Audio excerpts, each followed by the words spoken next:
સુરેન્દ્રનગર જિલ્લાના લીંબડી તાલુકાના નાના ટીમલા ગામે તળપદા અને ઠાકોર સમાજનું સંમેલન યોજાયું હતું. સંમેલનનો મુખ્ય ઉદ્દેશ્ય સમાજમાં એકતા અને સંગઠનને વધુ મજબૂત બનાવવાનો હતો.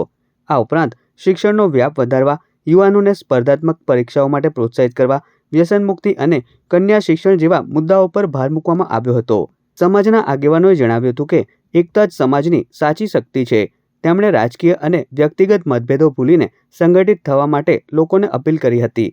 સંમેલનના સમાપન સમયે સમાજના સર્વાંગી વિકાસ અને નવી પેઢીના ઉજ્જવળ ભવિષ્ય માટે સંકલ્પ લેવામાં આવ્યો હતો. ઉન્નતિ કેવી રીતે થાય એના માટેની ચર્ચા વિચારણા કરવામાં આવી.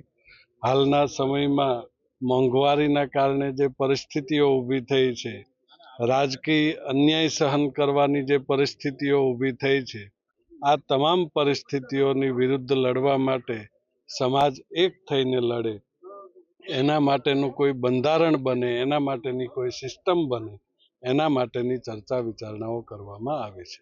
ટીમલા ગામે કોળી સમાજ તથા ઠાકોર સમાજ એકત્ર થઈને અમારા બંધારણની વાત કરી અને બંધારણ રીતે બધાને ચાલવાનો એવો બધાને આદેશ આપ્યો. અને આવતી ચૂંટણીઓમાં અમારો સમાજ 50% છે, તો દરેક પક્ષમાંથી અમારા સમાજને પ્રભુત્વ મળે એવું મારું કહેવું છે.